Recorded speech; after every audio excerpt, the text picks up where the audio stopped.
So today we're going to be talking about the effect of the North Korean summit on the president's approval rating and the effect it would have on the 2020 election. So as all of you know, Barack Obama was the president under the time where Osama bin Laden was killed, and that was one of his bigger moments in the presidency. And I do believe that the North Korean summit could be one of the biggest moments in the Trump presidency, especially with everything we've seen. There hasn't been that many major accomplishments done by the president, pretty much minor things that have little checked off the list.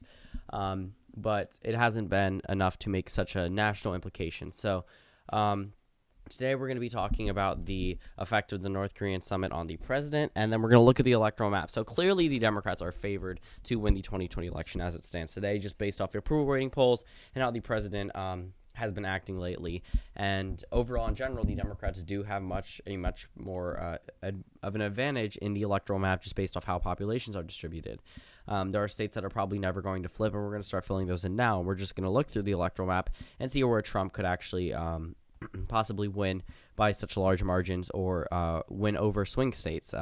Clearly, we're not going to do a prediction because this is in between two candidates, but we're going to look at the map and see how it could shift in the favor of certain candidates over another. So we're going to start filling in the safe states right now, Vermont included.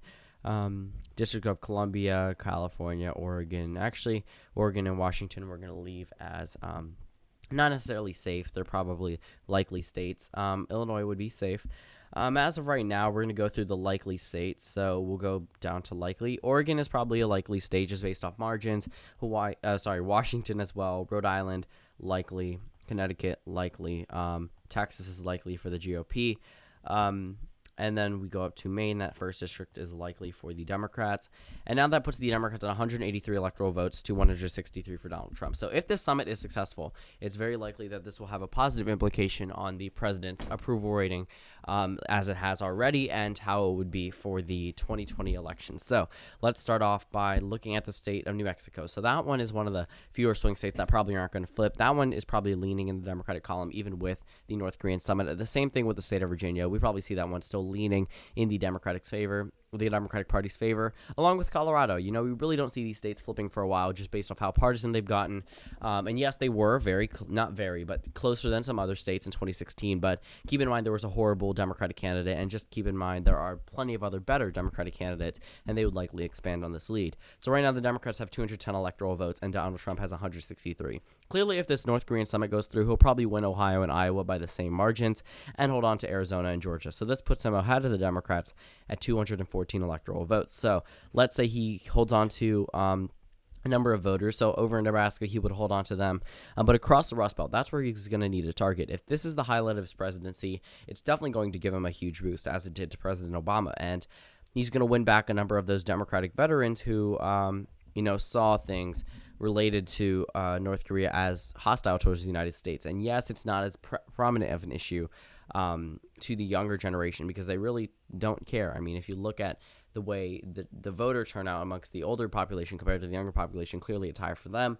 But when we go to the Rust Belt, Trump will probably hold on to it if this goes through. So this puts him at 261, and clearly not all the states are filled in. So North Carolina,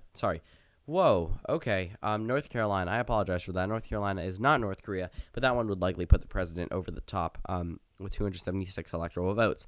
So these states will probably retain in his column if he continues the trend of an uphill climb for his approval rating. When it comes down to Florida, he would probably win that one as well. Just realized that the map is off-centered. Wow, interesting. That gives Trump 305 electoral votes, and he'll probably hold on to that second district pretty handily, leaving it in the likely column. But he also can expand on a number of voters.